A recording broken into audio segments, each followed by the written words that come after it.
Les autres m'appellent Becky. Moi, je suis entrepreneur. J'œuvre dans les domaines de la mode et de l'habillement. Donc, Imani veut dire la foi. En Swahili, bien sûr, oui, c'est en Swahili. Je suis dans le métier il y a 13 ans. 13 ans en tant que couturière. En tant que détentrice de la marque, je suis sur le projet il y a maintenant 3 ans. Oui, c'est un peu ça. Bon, en fait, c'était pendant le confinement, je vais dire, bien avant, c'était en 2019. J'étais en train de lire un livre intitulé « Réfléchissez, devenez riche » de Dr Napoléon Hill. Alors, il y a quelque chose qui m'a retenu. Il parlait du génie créateur. Il essaie un peu de développer pour dire que non, chacun en lui, il est un génie créateur. Donc, on doit créer quelque chose. Comme ça que j'ai commencé à penser. Je suis là dans ce monde, je devrais aussi apporter quelque chose, mais ce serait quoi? En réfléchissant, je me suis dit, non, mais je suis déjà dans la couture. Autant mieux créer une marque, parce que quand on remarque aussi sur le plan international, international aussi, la RDC n'est pas vraiment présente dans les domaines de la mode, voyez. Alors que je me dis qu'on ne manque pas de talent ici, mais c'est juste ce courage-là de oser. En fait, bref, c'est un peu ça. C'était suite à cette lecture-là que j'ai commencé à réfléchir. C'est comme ça que je me suis lancée dans la création de la marque. Et comme je voulais vraiment que ce soit la RDC qui soit en avant, c'est comme ça que je me suis dit que non. Parce qu'avant, j'œuvrais en tant que Fobec Mode. C'était bien sûr dans les formels, mais là maintenant, je voulais quelque chose de congolais. C'est comme ça que je me suis dit, j'ai commencé à penser à quel nom donner à la marque. C'est comme ça que j'ai opté pour la foi. Alors, je voulais que ça soit dans une langue locale. C'est comme ça que je vais choisir les Swahili. Donc, c'est un peu ça. Je fais les études, j'ai fait les humanités en coupe et couture, et puis j'ai fait aussi les arts. Institut supérieur des arts et métiers qui est juste sur 24 ici. Moi, j'ai fait des études pour ça. En fait, c'est vraiment vaste, mais si je peux résumer, en fait, mon métier consiste d'abord à concevoir un modèle et puis essayer de faire l'étude des modèles, concevoir et puis faire l'étude et puis passer à la réalisation et tout. Donc, c'est habiller les gens. Mais en dehors de ça, il y a aussi une branche de renforcement des capacités des jeunes. Parce que oui, en tant que, je peux dire, leader, on doit quand même préparer aussi la génération à venir. Ça, c'est quelque chose qui me tient beaucoup à cœur. J'aime aussi transmettre ces savoir-faire. C'est comme ça qu'on est aussi dans le renforcement des capacités. Donc, c'est en bref ce que je peux dire de mon métier. J'espère que je n'ai pas oublié quelque chose.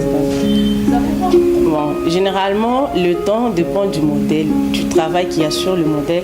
Pour celui-ci, il nous a fallu 3 jours pour le réaliser. Parce que là, d'abord, il fallait concevoir le modèle et puis passer à la coupe, l'assemblage, et c'est le perlage, c'est la partie qui nous a beaucoup plus pris du temps. Parce que tout s'est fait à la main, le perlage là. Donc, ça dépend vraiment du modèle. Donc, il n'y a pas un temps précis pour tous les habits. Donc, je suis mariée, 4 enfants, une fille et 3 garçons. Bon, je me réveille généralement à 4h30. Pour essayer de prendre d'abord le temps pour moi-même, me ressourcer spirituellement aussi. Et puis prendre du temps avec les enfants.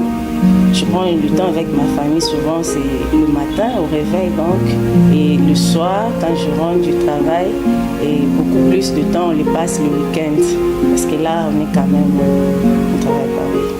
Bon, la première difficulté c'est d'abord les jonglages là, de jongler entre la maison et le travail.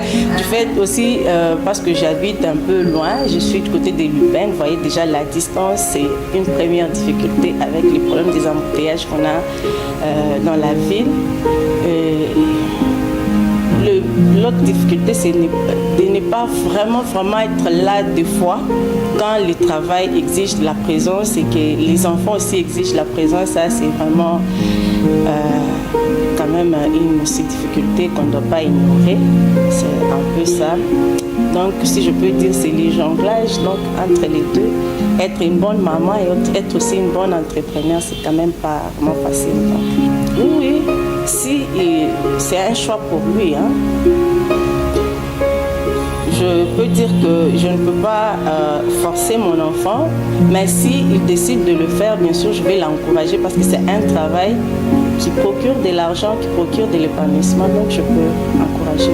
Pour le milieu ici, comme on est ici depuis le mois de février, je pense qu'on n'est pas encore trop connus, ce sont juste nos anciennes clientes. Oui, parce qu'il ne faut pas aussi oublier que moi j'habitais d'abord l'unité avant, oui. Alors la majeure partie de mes clientes sont un peu les périphériques, voilà, l'unité, dans les alentours.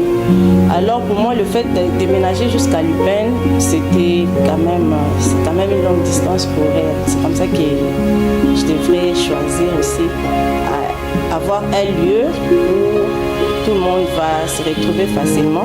Je peux dire que le milieu ici, pas encore, mais quand même, nous avons des clientes fidèles qui viennent comme ça. La première difficulté, je vais dire, c'est les courants qui n'est pas vraiment permanent.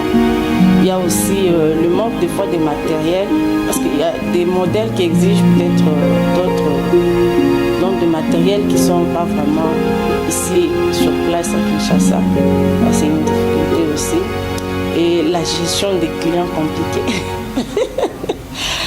Voilà, donc la gestion des clients compliquée, c'est le signe de... Non. Il m'est arrivé une fois de payer, donc la cliente était d'ailleurs au Canada, et j'ai fait des habits, j'ai envoyé, parce que j'envoie un peu partout, là, il n'y a personne, c'est tout. Et arrivé là-bas, elle n'avait pas apprécié la qualité des dentelles qu'on avait mis, alors elle a dû retourner tous les habits, et puis on a acheté d'autres pagnes, d'autres accessoires, et puis on a refait pour satisfaire. Le premier avantage, je dirais que ça me permet de m'habiller moi-même quand je suis là. Et puis, il y a aussi, c'est un épanouissement d'abord pour moi, c'est un avantage aussi. Il y a aussi, ça me procure de l'argent, vous voyez. Donc, c'est un business qui est rentable. Donc, moi, je dirais qu'il ne faut jamais laisser les syndromes de l'imposteur, comme les scientifiques l'appellent. Vous arrêtez vos rêves, vous voyez. La vie en elle-même d'abord, qu'on soit juste, qu'on n'ait rien à faire, c'est un défi. Donc, en tant qu'humain, on est appelé à relever tous les défis qui sont sur notre chemin. Moi, je dirais qu'il faut oser aller au-delà. Bien sûr, c'est pas facile, mais avec un peu de courage, moi, j'encourage vraiment, je vais dire qu'il faut oser. Oui, nous formons des gens. On fait le renforcement des capacités. Donc, il faut que la personne ait d'abord un niveau dans la matière et puis nous, on est là pour renforcer, essayer de perfectionner. Je dirais d'abord, en premier, ce serait mon mari. Parce que vous savez, si c'est mon premier, je dirais, c'est un premier soutien pour moi. Parce que s'il n'était pas d'accord, s'il ne me soutenait pas, peut-être que je ne serais pas où je suis aujourd'hui. Ce serait d'abord mon mari. Et deuxièmement, j'ai un ami qui m'a vraiment soutenu dans ce projet, Gérard. Je salue. Il y a aussi ma famille. Ma famille, dans son entièreté, vraiment chacun a apporté son soutien d'une manière ou d'une autre.